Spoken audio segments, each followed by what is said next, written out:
What is happening, guys? Wanted to record a short video with some preseason takes. My brother just had a kid, so he's going to be out for the count for a little bit. And in the meantime, I figured I'll do some videos here or there to kind of go over whatever's happening in the league or with the Panthers or any of the teams that we usually cover. Obviously, a lot of things have been happening recently over the last week or so I just kind of want to do a few takes, um, sort of takeaways from the stuff that's come up for a lot of different teams. It's been, I think, a really newsworthy preseason actually. And I guess I can start with the latest, which is the Swayman and the Bruins situation. Which we've seen what's out there. We've seen the drama. We've seen some of the reports. I think Sarah Valley just said this morning that the actual number was 8 times 7.8 mil, not eight. So maybe a bit of semantics happening there.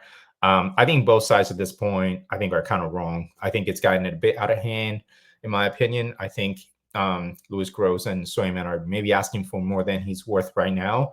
If he is asking for the 9.5 or whatever it is, obviously he wants a high number because he hasn't signed even a bridge deal. So, I get it. I get Swayman's numbers. I think he projects to be an excellent maybe top five goalie for a while in the league.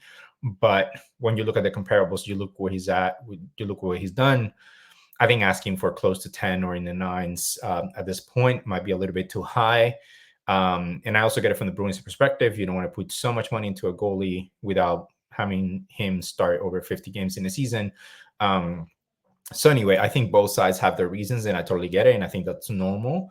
And I'm sure they could have gotten to some compromise, but I think the whole thing with the media and the news and what's come out and the reports and the contradictions, I think it's gotten out of hand. And I think Swayman obviously was pissed about the arbitration last year, and he came into this, I think, negotiation with kind of a hard stance of, you guys hurt me and you guys didn't respect me, and now I'm gonna want my money. And I think the podcast interview he did that's been sort of shared kind of shown a very shrewd guy, business guy kind of mentality, which I get it and respect for the players. It is a business at the end of the day, and this is your time to make your money and build a longer career. But at the same time, it felt a little bit too business driven, and this idea of he being the one to reset the goalie market, it's a little bit naive in my opinion. But anyway, he came out of his own way. I'm not criticizing that necessarily. I'm just saying I think he's taking that, I think, to this extent a bit too far, and maybe not wanting to play ball. And I'm not saying he has to, but that's the risk you take when you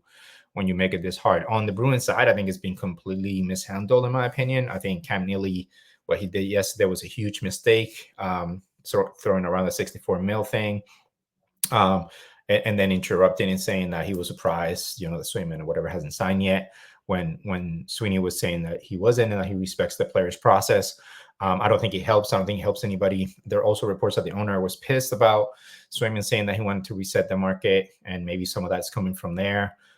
Everybody just needs to get over themselves at this point, because they're really going to end up either having to trade him and losing a goalie and really looking really bad, or ultimately compromising with something in the eights and everybody moving on, and all of this was for naught. And why make it look this bad, and also not a good impression from your franchise to other future players and free agents and prospects and stuff. So I don't know, man. It feels like an unnecessary mess once they got to the media. The way that they've handled it seems so negative all around. And so, yeah, I mean, a lot of drama for the Bruins. We'll see where it lands. Is Swayman going to ask for a trade? Is he going to go to the table and sign? We'll see. But yeah, this might still drag if nobody wants to budge. So yeah, I just think both sides at this point are a little bit wrong. I don't think there's any right here. They need to figure this out. Otherwise, trade them and good luck getting enough back. Other things that stood out, I think the Nylander playing at center narrative back again is hilarious after 8 years in the league. And I think what's funniest to me is seeing so many fans and podcasts or whatever talking about, like, you got to give him a chance. You got to give him a runway. You got to put him 10 games in the regular season or whatever, which I get the logic. I get what you're trying to say, because that hasn't been the case with Keith. I will also say, and I think Berube already talked about this when he put him on the wing again in practice, though he's a bit, he's hedging a bit, saying that he's still going to put him at center, or at least give him more chances. Berube is already indicating, like, transitioning to center is not easy, especially at that level. You're playing the top two lines. There's a lot that goes into it. in terms of defense, in terms of responsibility, even the routes you take. And for him to all of a sudden do that, especially as a player that tends to blow the zone, a guy who doesn't forecheck or backcheck that much, it's really not a great recipe for success. And also a guy that's been successful on the wing, offensively at least. And why would you want to lose that? It speaks of a bit of desperation, I think, for the Leafs in terms of not feeling like they have enough centers. But again, they should have planned for that. But it's just funny how that's happened. And then now I think Berube might have seen him on videos like what Keith knows, because Keith's known Nylander since the AHL. Like, this guy is probably not a center, man, not seriously. So giving him a run where whatever might kind of be a waste if at the end of the day you're not going to use him there more consistently. But we'll see. We'll see what happens. It's the Leafs.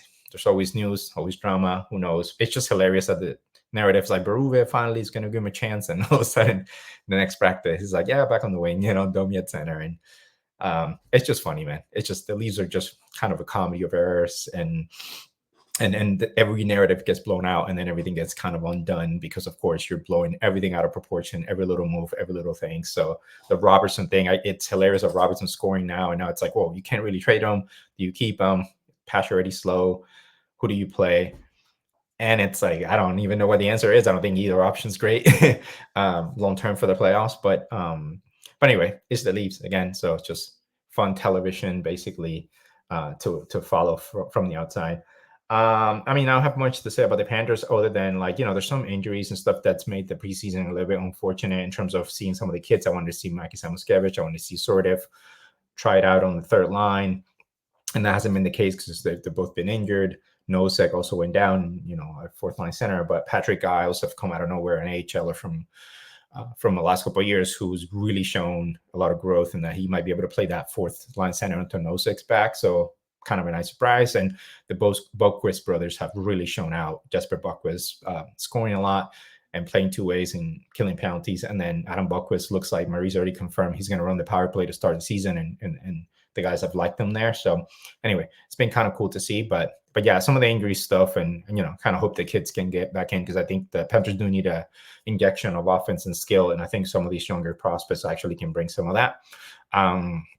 So yeah, just haven't been able to see much of it in the preseason. The other note I'll say is that I think when you see the injuries with Laine, unfortunately, Doughty, and some of the scares at least have had in other teams, I think one thing you I think are starting to see is that the preseason, I mean, people say it's a waste or whatever. I think the issue is how teams address it or approach it. I think Maurice, what he does is he only plays the main starters 3 games out of however many there are. He always says that. He'll play him that first weekend with a doubleheader after the 5-day of camp, really intense. And that's kind of the end of that camp. And he knows that weekend guys are tired and guys are just trying to, he doesn't expect them to win or compete, just like get out there and start, to get a chance to warm up, and also for the prospects to get at least a game in if they're going to go back to juniors. But then he doesn't really play them for the next 3 games. He plays all the AHLers, all the bubble guys, all the prospects that he wants to see and develop. And the reason I think in part for that is that you do want to see these other guys before you select maybe who your periphery kind of players are going to be and which prospects or AHLers have shown growth. But also because you're avoiding playing some starters against those kinds of guys for other teams that are really trying to prove themselves. And that's where the injuries happen. Guys overdoing it, being way overly physical in preseason, which is not always necessary. And I think Maurice is smart to keep a lot of these guys out. And then he waits for the first big cut at camp for all the teams, like he did, when they played Tampa yesterday. And then it's mostly starters versus starters, or at least AHLers or guys with experience for the most part. And so there's less of a tendency for the game to get super physical, or there to be injuries. Of course, it can happen anytime. I'm not saying you can control it, but I'll just say that I think there's more pressure with the Oilers, the Leafs, or some of the Canadian markets to play their stars at home from the start, because fans are showing up and are filling up the arena. And so I get it. But at the same time, that's, I think, where a lot of the risk comes. And you unfortunately have an AHLer, I don't think it's intentional, but I think they're trying to prove themselves, and they're playing almost like a regular season in intensity at a time where a lot of the starters know we're here to warm up, we're here to, get going, but this is not the real NHL. So anyway, just a note, just something I've noticed this year, a difference.